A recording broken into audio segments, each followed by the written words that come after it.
Hello, everyone. Thank you so much for coming to our webinar. My name is Matt Callison. I'm here with my colleague and friend, Brian Lau. We're going to Hello. be oh, there we go. We're going to be Yeah. discussing Wato-Jaji points and spinal fixations with an emphasis of this will be on the middle jiao, actually. This is something that is such an important technique that I want to share with acupuncturists. This is over the last 30 years of clinical practice, just one of the go-to treatments when somebody is having any kind of Zong Fu type of injuries or Zong Fu patterns that we want to have a little extra emphasis in that treatment to help out that organ pattern. So we're going to emphasize the middle jiao in this particular discussion. So before we get rolling, Brian, is there anything you want to add or should we just go right into it? We'll jump in. I will add that I'm going to be working on some restreaming aspects that we're doing just so we can get it streamed live to our YouTube channel for future webinars, our Facebook page, multiple platforms. So I'm experimenting with some new software. So I'll probably have a little bit of a backseat today. I might pipe in a little bit, but I'll mostly be in the background today. Thanks for handling Just to that, give that a Brian. little It's bit of really heads up. exciting that we're Yeah. it's exciting that we're having that live broadcast. So thanks for handling that. All right, well let's jump into the cadaver warning here if we could. So you guys, we are going to have a couple of different cadaver videos just to be able to show some of the dorsal primary nerves and the depth of the Wato-Jaji, the anatomy of the Wato-Jaji points. So in the future, if somebody is watching this recording, you might happen to be at a coffee shop or something of that nature. You just want to be really mindful of the surroundings. Some people may actually end up seeing these cadaver images, and it can really be quite upsetting to people. So let's be really careful of this, please. I want to make sure that we don't offend anyone, but also they are here for you to be able to learn from so you can be able to help your patients. All right, so let's jump right in. Let's go to the next slide if we would, and let's talk about the definition of the Wato-Jaji points. I believe most of us know that the Wato-Jaji points are 0.5 to 1 Sun lateral from the lower border of the spinous process of that particular vertebra. In many texts, you'll see that the Wato-Jaji points stop at T1. I'm not exactly sure why that is. However, we agree with Dan Bensky and John O'Connor in their text, Acupuncture, a Comprehensive Text, that was first written in the 1980s. And they bring the Wato-Jaji points all the way up into C1, which makes a lot of sense because if you have a dorsal rami nerve, which goes all the way up to C1 and all the way down to L5, then you're going to have a Wato-Jaji point, and the effect of that Wato-Jaji point is going to be the same. So we extend the Wato-Jaji points all the way up to C1 on all the way down to L5. All right, so I think let's just go right into this video, which is showing the anatomy of the Wato-Jaji points. This will be a cadaver video, and we're going to be cutting the video a little bit short. It's a long video, 7 minutes and 46 seconds. It's a great educational tool, but we're going to stop about 5 minutes in so we can save time for the rest of this presentation. All Yeah, right, this so this video is on our YouTube channel too. So this one you might want to have access. It's really a great resource for looking at down the road too. yeah, excellent. So let's go to video one, please.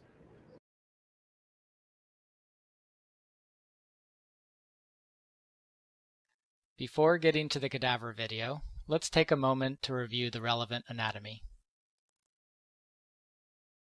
The Wato-Jaji points are located 0.5 to 1 Sun from the midline on the posterior aspect of the body. For the thoracic region, it is imperative for safety that the 0.5 Sun measurement is used, as a greater distance from the midline increases the risk of causing a pneumothorax, especially with deeper perpendicular needling. The Wato-Jaji points are also motor points. Depending on the depth, motor points of different muscles are reached. The most superficial motor points reached are that of the spinalis, which is the most medial of the erector spinae muscle group. The deeper motor points reached are the multifidi, part of the transversospinalis muscle group. This group is frequently referred to as the deep paraspinals. This video specifically examines the Wato-Jaji point at the level of T9, starting with the skin and progressing layer by layer through the subcutaneous fat, the lower trapezius, the spinalis thoracis, the deep paraspinals, and ending at the lamina. The video shows the layers in succession and potential safe needling depth for patients. However, we do not advocate deep needling for every condition, and assessment of the points in the patients must be considered for safety and efficacy. In some situations, a more superficial needle insertion is suggested. In other situations, a deeper insertion is desirable. Palpating for excess and deficiency, along with other findings, will inform needle technique and depth. At AccuSport Education, we teach proper needling technique and depth for the Wato Jiaji points based on clinical efficacy, patient safety, and patient comfort. A thorough understanding of the various layers is vital for proper needling. Let's now look at these layers on a non-chemically treated cadaver specimen.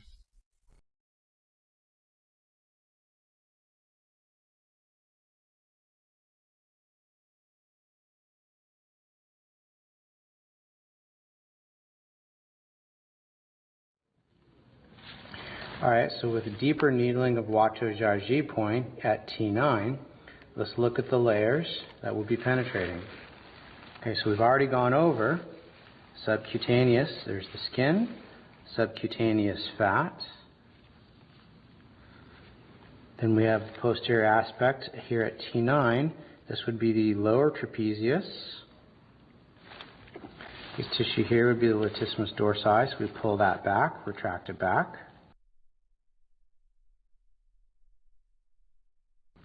Then the next tissue that the needle will be going through with the Wato Jiaji will be the erector spinae.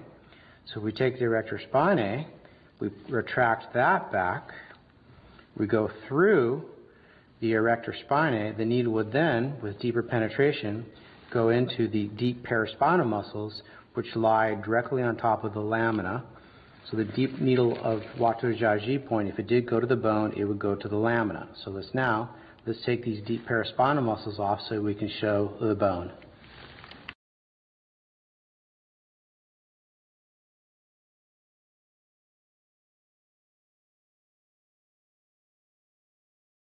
All right, so continuing with the anatomy of the Wato Jiaji, as we've discussed, we've got the skin, we've got the subcutaneous tissue, we've got the lower trapezius, peeling that away.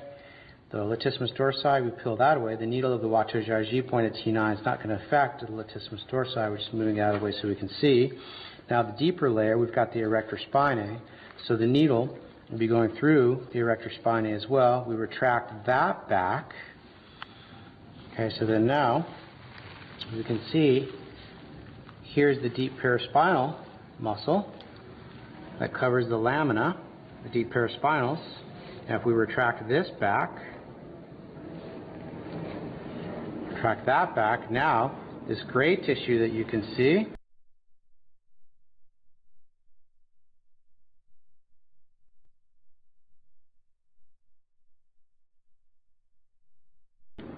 right there, that's going to be the vertebra. So this would be the lamina.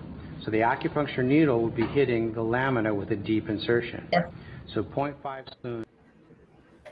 Okay, great, thank you.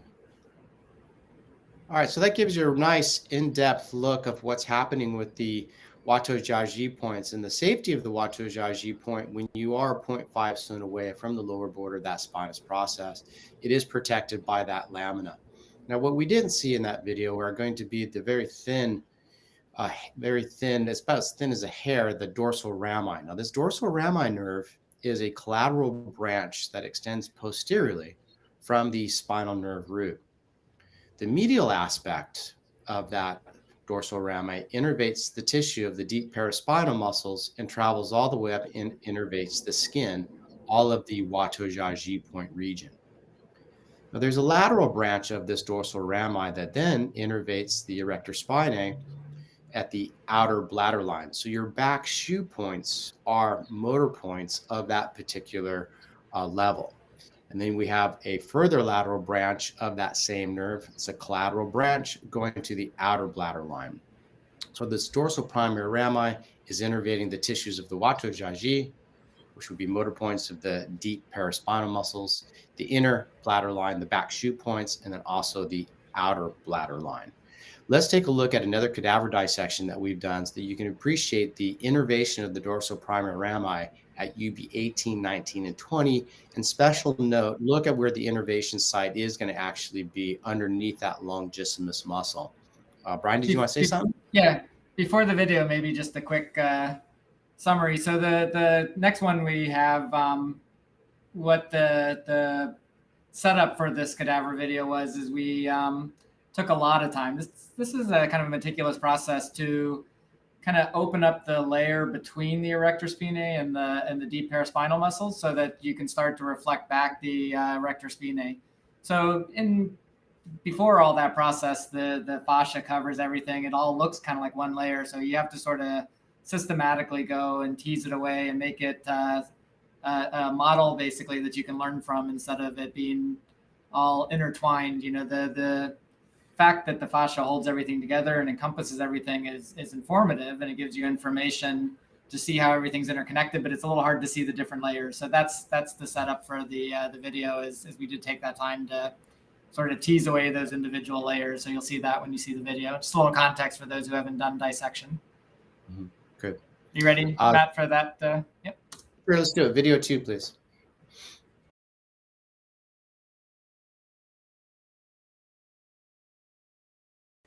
As we've been discussing in the SMAC program, the Watteau-Jagy point, the back shoe points, and also the outer bladder line are innervated by the dorsal primary rami.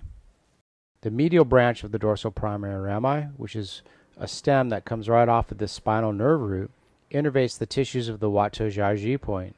Then there's a lateral branch that will then innervate the longissimus muscle. Then there's a lateral branch that then innervates the tissue on the iliocostalis and the outer bladder line. We can use back shoe points when we're treating vertebral fixations in addition to Watteau-Jagy points to reinforce a stronger signaling system when we're defixating vertebral fixations. Let's take a look at urinary bladder 18, 19, and 20. Lift the tissue up. We take a look here.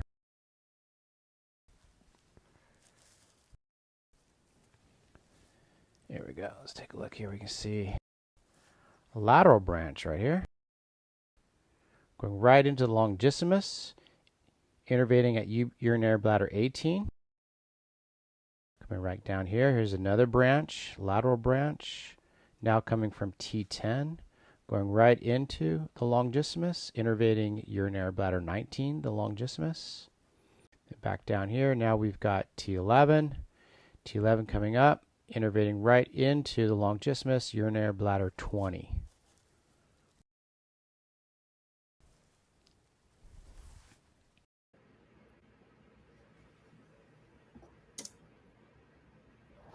Okay.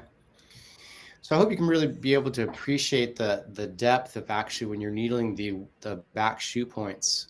Going in a perpendicular needle insertion is something that we teach in the SMAC program so that we can take advantage of as much of that dorsal primary nerve as possible in the innervation. Because that innervation is going to be on the underside of that longissimus, we want to get into that longissimus in order to be able to help stimulate the back shoe points, which will also, in addition to, end up stimulating the sympathetic ganglion. So let's go ahead and talk about that actually now. So from that dorsal primary rami, which we were talking about earlier, was a posterior branch. Let's now talk about the intercostal nerve, which is going to be an anterior branch of that spinal nerve root. So in the thoracic region, obviously, the anterior branch becoming an intercostal nerve going all the way to the anterior aspect innervates the tissues of that front mu point. So this is the reason why that we find our front mu points and the back shoe points on the same level line, is because of that thoracic nerve. Now, if we take a look at the sympathetic ganglion, or if we can go back to that spinal nerve root. So the spinal nerve root then goes into that prevertebral. Prevertebral is just basically telling you the location of it. So just anterior of the vertebral column, your sympathetic ganglion. Now that sympathetic ganglion then has branches that are going into most of the organs. Now this is what you can see there in your notes as being that yang innervation. So the sympathetic nervous system being more the yang aspect of it, and the vagus nerve actually being more of the yin aspect of innervating in those organs. So let's take a look at the connections between the dorsal primary nerve, the back shu point, the front mu point. We can see how it's all the same nerve. And so by stimulating these points, you are affecting the particular organ through the sympathetic ganglion because it's all connected. Classic treatment would be your yin-yang therapy, which is discussed as your front mu and your back shu point. But if we add the Wato Jiaji points, in addition to that we'll be discussing here in just a tick, the Dumai as well, all of that tissue will be used for neural signaling because it's communicating to that particular organ as well. Let's go to the next slide so we can be able to look at a couple different images and help describe this. So on the image to the left, this is a nice view from Clemente's book, as you can see the dorsal primary nerve on that image to the left, the dorsal primary nerve. Then you have the intercostal nerve then going around to the anterior aspect to the front mu point. And so you get a really good appreciation of the continuity of this particular nerve and how we can be able to stimulate with a highly conductive stainless steel needle, the acupuncture needle, and to be able to propagate qi and a signal of our intent. Then you can see that sympathetic ganglion also within that image of the left, how it's an extension, an anterior extension of that thoracic nerve and the spinal nerve. This image on the right, you can be able to see also where your back shu points are, your Wato Jiaji, your outer bladder line, and your front mu point, traveling along those intercostal nerves between the ribs. All right, so let's talk about why do we want to actually include the Dumai with particular cases. So let's go to the next slide. What's really quite interesting to me is that the different branches or the different pathways of the Dumai. So we know actually from school that the Dumai is going to be traveling along the spinous processes, right? But there's also different collateral branches and second branch and third branch of these different pathways for the Dumai. And I found it really quite interesting how, for example, here on the image on the far left, the pathway there is of the third branch of the Dumai. And in the drawings of it, how similar the drawing is to the multifidi form. So the multifidi being a deep paraspinal muscle innervated by the dorsal rami, and how interesting that is, how it looks like it could be multifidi. So when our founding fathers are discovering and looking at the Dumai through cadaver dissections, I can't help but think that when they were looking at these deep paraspinal muscles and they can see this as being associated as part of the Dumai and not just the points of the Dumai that underneath the spinous processes, but how the Dumai can be able to expand laterally to include the Wato Jiaji points, which makes a lot of sense because the supraspinous ligament and the interspinous ligament, which attach from spinous process to spinous process, are innervated by the same nerve, the dorsal rami, that innervates the Wato Jiaji points. So it makes sense to be able to add Dumai points to particular areas when you want to be able to have a stronger sensation to that organ dysfunction. You look at the image on the right, this is your low collateral, and look how the line of the extending up from the kidneys themselves, that kind of looks like it could be the same type of fiber direction of the semispinalis, which is going to be part of the deep paraspinal muscles innervated by the dorsal rami. So the similarities are really kind of uncanny in my mind. All right, so why don't we now talk about when there's a vertebral fixation. So the next slide, please.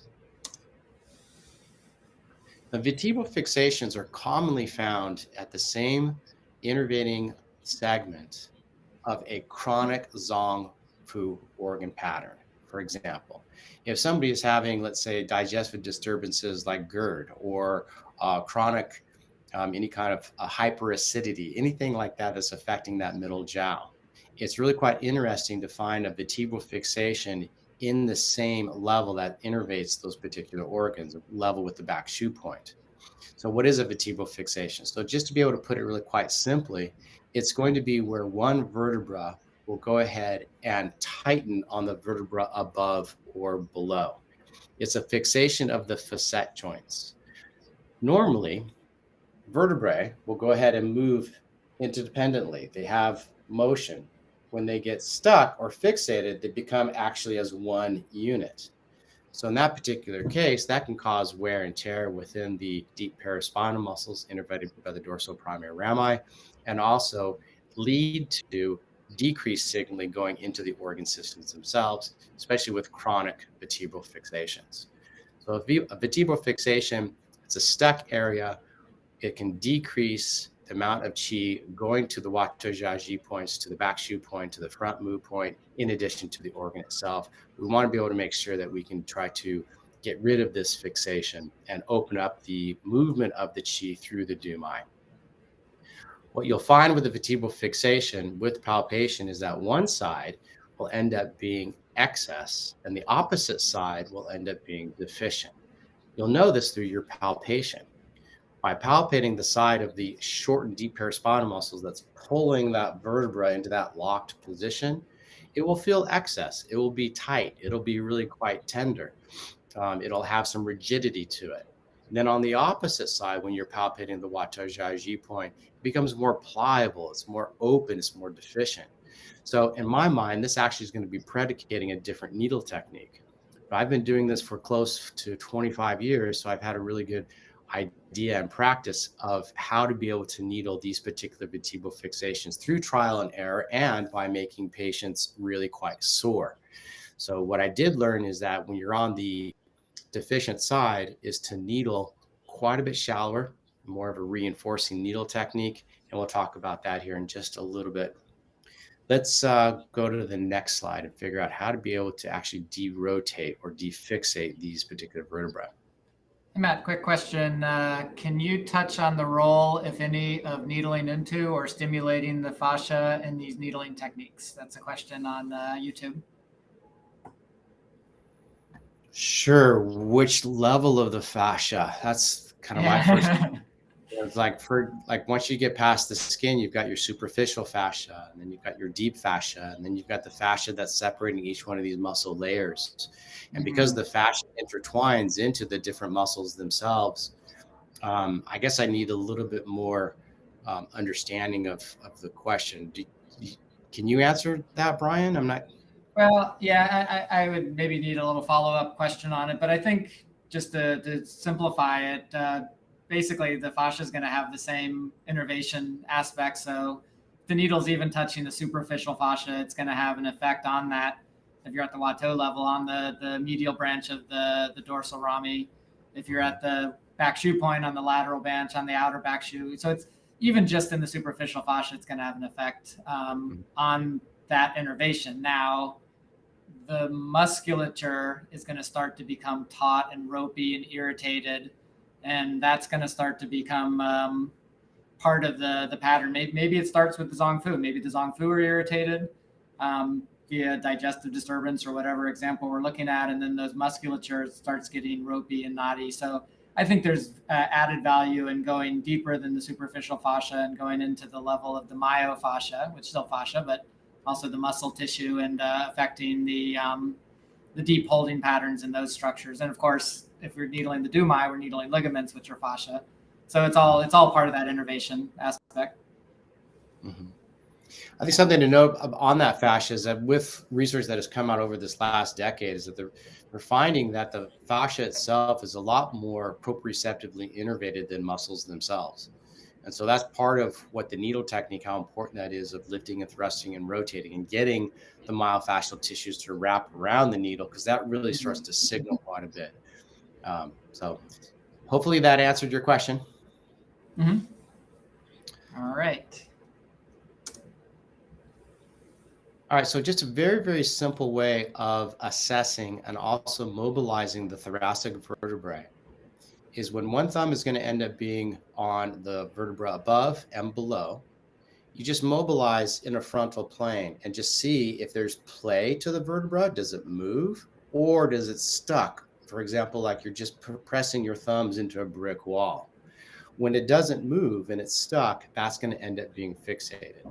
That's going to be the side that you're going to have a deep needle on. That will be your excess side.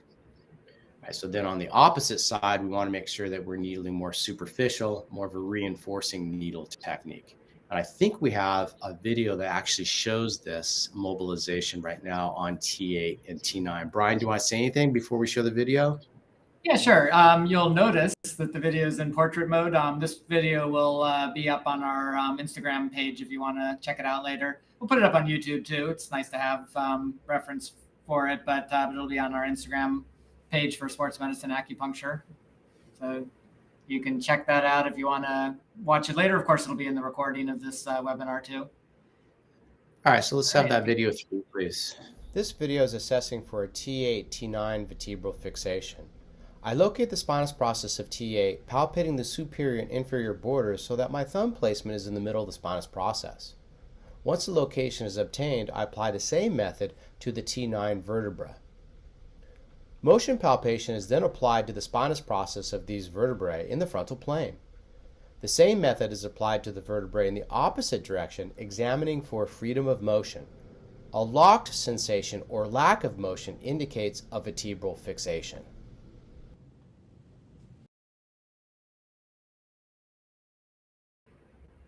Okay. Commonly, you'll find vertebral fixations in the sets of 2 and 3.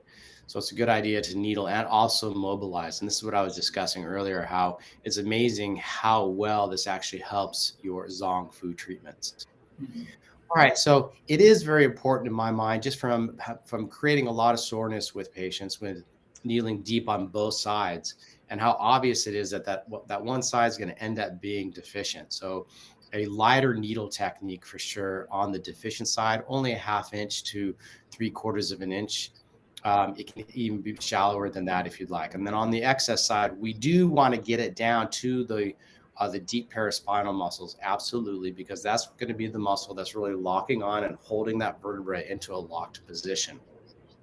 So we want an excess or a reducing needle technique at the Wato Jiaji on the excess side, and a reinforcing needle technique on the deficient side. Now, let's discuss needling into the Dumai as well to help to reinforce this treatment. So then the next slide. Yeah, wait a minute. Quick thing just to add to that, Matt. The deep side, I think you can see the cursor going through there.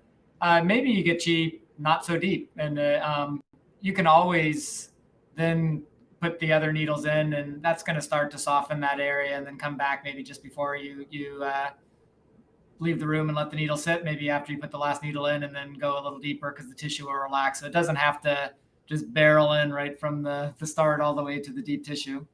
Oftentimes not an issue, but sometimes you want to do it in stages. So just to have that heads up. All right.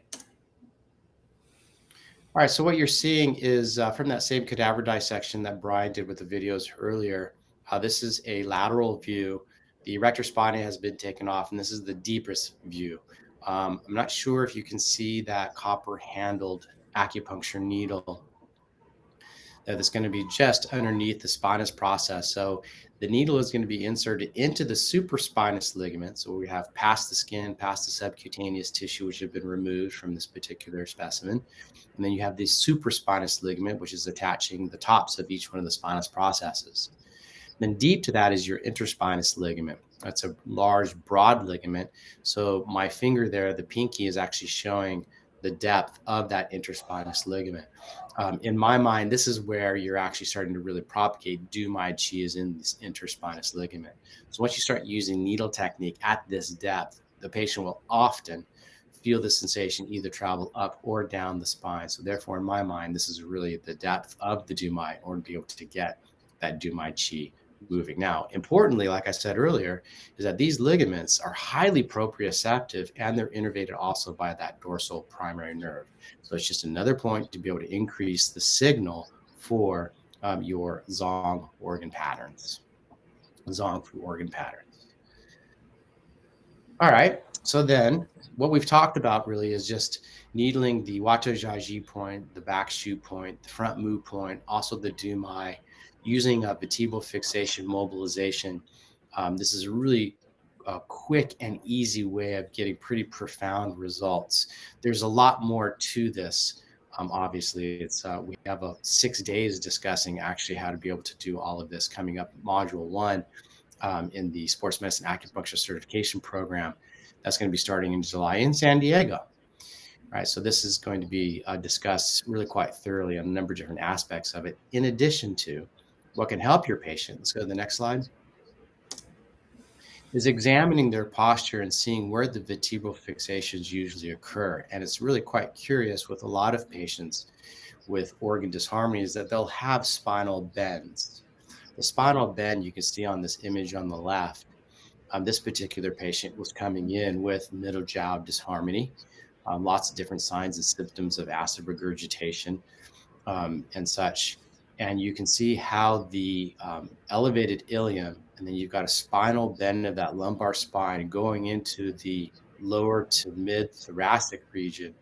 That is usually where you'll get a vertebral fixation, is where the spinal bend then comes back to the Dumai. Now, this is going to be the posture of this particular patient. This is the initial office visit after the acupuncture treatment, and then also with myofascial release and re-education techniques that we teach in this module 1, in addition to emphasizing different exercises that will help to continue to stimulate your treatment and keep mobilizing that spine for the patient to do at home. So these are all things that we're teaching. Now let's take a look at the next slide. This is before and after the first treatment. So we did the acupuncture treatment as discussed before. I did some myofascial work, had him perform some exercises, and you can see how the elevated ilium from the left before treatment is now neutralized. That helps to straighten up the spine. And you can see that his dew channel is now much, much straighter. So that's going to start taking stress off that middle jowl and on the road to healing for this particular patient. Brian, is there anything that you wanted to say with that? Yeah, just a quick something on this previous slide. Both the myofascial and the corrective exercises you notice are movements more in the sagittal plane. So going flexion and extension. So without getting into spinal mechanics, moving in that way will help derotate and take the side bend, soften the side bends in the spine. So you would think, just if you were to look at it without knowing spinal mechanics necessarily, you would think that you would want to have them do a lot of side bending, because if it's side bent one way, maybe you could side bend it the other way, which would help, which would do something. But this is just another strategy. We get a lot more into it in classes, but that's why you might notice that it's a movement in those different planes to balance the spine from a different perspective. Mm-hmm.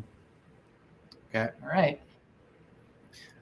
All right, so we have some contact information on the next slide there. If you guys have any questions at all, feel free to reach out to us. And I think, Brian, if that's anything else for you, we can give thanks to the American Acupuncture Council so much for inviting us for this. It's really fantastic. Thank you. And make sure that you come on back next week, because Sam Collins is going to be back talking about insurance and billing and such. He's a real quite a fun lecturer to listen to. Yeah, Sam's full of energy. Brian, always nice hanging out with you. And thank you very much, American Acupuncture Council. And we'll see you again. Yep. Bye-bye.